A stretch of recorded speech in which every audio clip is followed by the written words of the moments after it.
ଦୀପୁ ପୁରା ନା ଦୀପକ।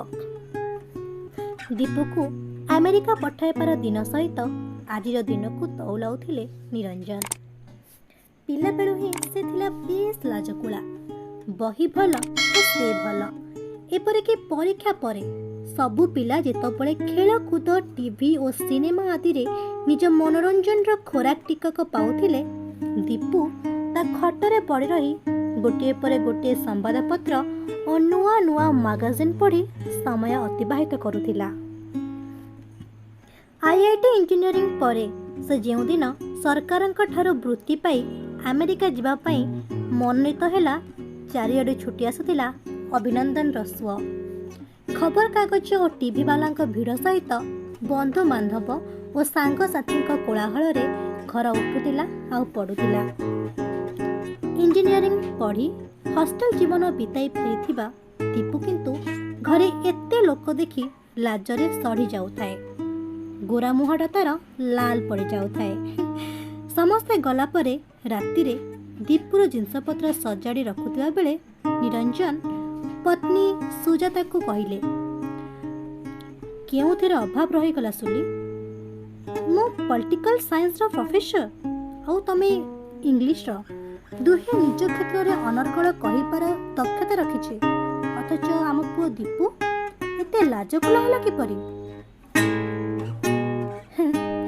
ହସିଥିଲେ ସୁଜାତା। ବୁଝିଲ, ଆମ ଦୀପୁ ଭଳି ପୁଅଟେ ପାଇ ନିଜକୁ ଭାଗ୍ୟବାନ ମନେ କରିବା କଥା। ଏହା ତାର ଲାଜ ନୁହେଁ, ଏହାକୁ କହନ୍ତି ସମ୍ଭ୍ରମ ବୋଧ। ଜାଣ, ଆମ ଡିପାର୍ଟମେଣ୍ଟର ସଂଗ୍ରାମ ବାବୁ ମ, ତାଙ୍କ ପୁଅ ସହିତ ଯେଉଁଭଳି କଥାବାର୍ତ୍ତା ହୁଅନ୍ତି, ମୋ ମୁହଁ ତ ତଳକୁ ନଇଯାଏ। ପୁଅର ଗାର୍ଲଫ୍ରେଣ୍ଡକୁ ନେଇ ପୁଣି ବାପା ଥଟ୍ଟା କରିବ। ପୁଅ ଗାର୍ଲଫ୍ରେଣ୍ଡ ପାଖକୁ ଯାଉଛି ଜାଣି ବାପା କ'ଣ ଗିଫ୍ଟ ନେଇଗଲେ ଠିକ୍ ହେବ ତାହା ବତାଇବ। ପୁଅ ଆସି ବାପାକୁ ପେଟୁ ପେଟୁ କହି ଚିଡ଼ାଇବ। ଏଗୁଡ଼ାକୁ ତମେ କହୁଛ ସ୍ମାର୍ଟନେସ୍? ଇଏ ତ ହେଲା ଭେଷଡାମି। ମୋ ପୁଅ ତ ଠିକ୍ ଅଛି, ଲାଜକୁଳା ହେଲା ଭଲ, କିନ୍ତୁ ଓଭର ସ୍ମାର୍ଟ ନୁହେଁ। ଏକଥା ଶୁଣି ନିରଞ୍ଜନ ଭାବିଥିଲେ, ହେଉ ପୁଅ ଆମେରିକା ଯାଉ, ବଳେ ସବୁ ଠିକ୍ ହୋଇଯିବ। କିନ୍ତୁ ହେଲା କ'ଣ? ଆମେରିକାରେ 3 ବର୍ଷ ରହି ଫେରିଲା ପରେ ବି ଯେଉଁ ସ୍ମାର୍ଟନେସ୍ ଟିକକର ଆଶା ସେ ପୁଅଠାରୁ ଆଶା କରୁଥିଲେ, ତା ପାଇନଥିଲେ। ସେ ଯାହା ବି ହେଉ, ଏ ବର୍ଷ ଦୀପୁକୁ ବାହା କରିବାର ନିଷ୍ପତ୍ତି ନେଇଥିଲେ ସ୍ୱାମୀ ସ୍ତ୍ରୀ ଦୁହେଁ। ସେଥିପାଇଁ ଆଗରୁ 6ଟି ଝିଅ ମନୋନୀତ କରି ରଖିଥିଲେ ସୁଜାତା। ତେବେ ଦୀପୁ ବିବାହର ନାଁ ଶୁଣିଲା ମାତ୍ରେ ଯେଉଁଭଳି ପ୍ରତିକ୍ରିୟା ଦେଖାଇଥିଲା, ତାହା ଦେଖି ନିରଞ୍ଜନ ହୋଇଥିଲେ କ୍ଷୁବ୍ଧ। କିରେ, ମ୍ୟାରେଜ କାହିଁ କରିବୁ ନାହିଁ? ପଚାରିଲେ ନିରଞ୍ଜନ। ମୋର ଇଚ୍ଛା ନାହିଁ, ଖୁବ୍ କୁଣ୍ଠିତ ହୋଇ କହିଥିଲା ଦୀପୁ। କିନ୍ତୁ କାହିଁକି?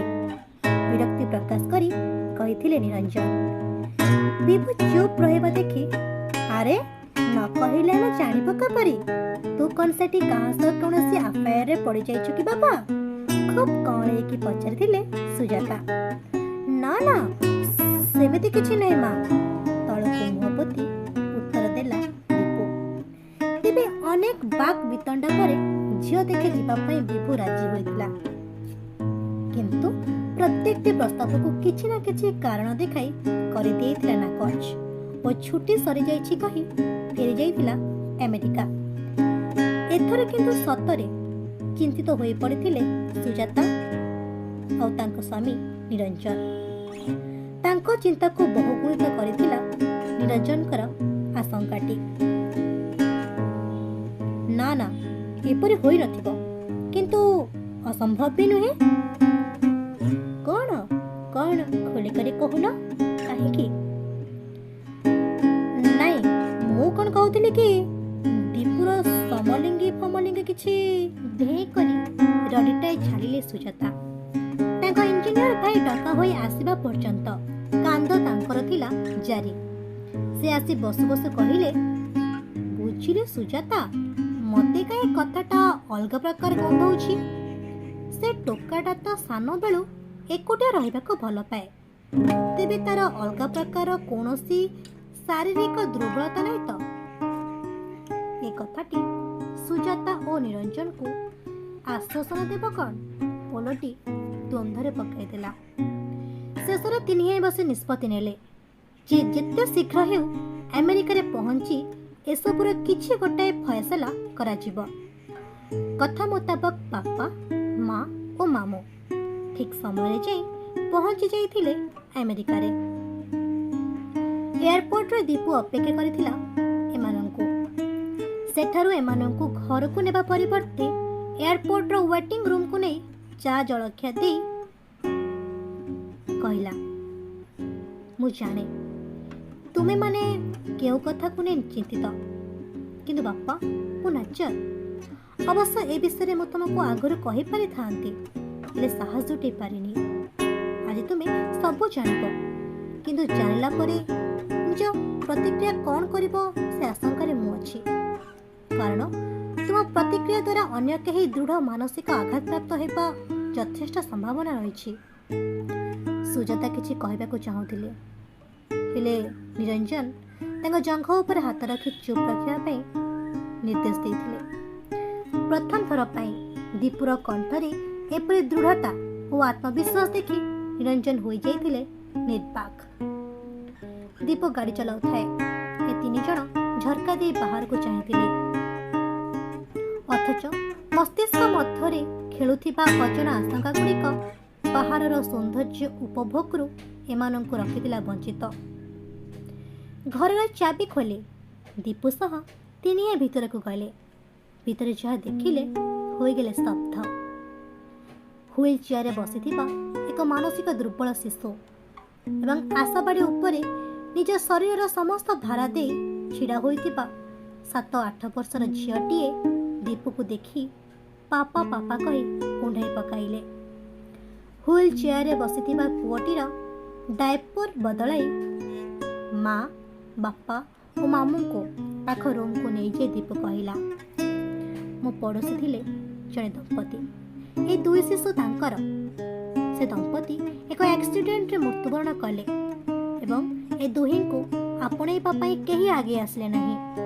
ଏ ପରିବାରଟି ସହ 2 ବର୍ଷର ସମ୍ପର୍କ ମଧ୍ୟରେ ଏ ପିଲାମାନଙ୍କ ପ୍ରତି ମୋ ମନରେ ସୃଷ୍ଟି ହୋଇଥିଲା ଅସମ୍ଭବ ଦୁର୍ବଳତା। ତେଣୁ ଅନେକ ଚିନ୍ତା କରି ମୁଁ ଏମାନଙ୍କୁ ଆଇନ ଅନୁଯାୟୀ ପୋଷ୍ୟ ଭାବେ ଗ୍ରହଣ କରିଛି। ବର୍ତ୍ତମାନ କୌଣସି ଝିଅ ମୋତେ ବିବାହ କରିବାକୁ ମିଳିବ କି ଯିଏ ମୋ ସହ ଏ ଦୁଇ ଶିଶୁଙ୍କ ଦାୟିତ୍ୱ ନେବା ପାଇଁ ଆଗ୍ରହ ଦେଖାଇବ? ତେଣୁ ବିବାହ କରିବି ନାହିଁ ବୋଲି ମୁଁ ନିଷ୍ପତ୍ତି ନେଇସାରିଛି।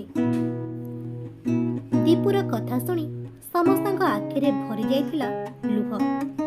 ସେମାନଙ୍କୁ ଲାଗୁଥିଲା ସତେ ଯେପରି ହଠାତ୍ ଦୀପୁର ଉଚ୍ଚତା ଖୁବ୍ ବଢ଼ିଯାଇଛି ଏବଂ ତା ଆଗରେ ଏମାନେ ହୋଇଯାଇଛନ୍ତି ବେଶ୍ ଖର୍ବକାୟ।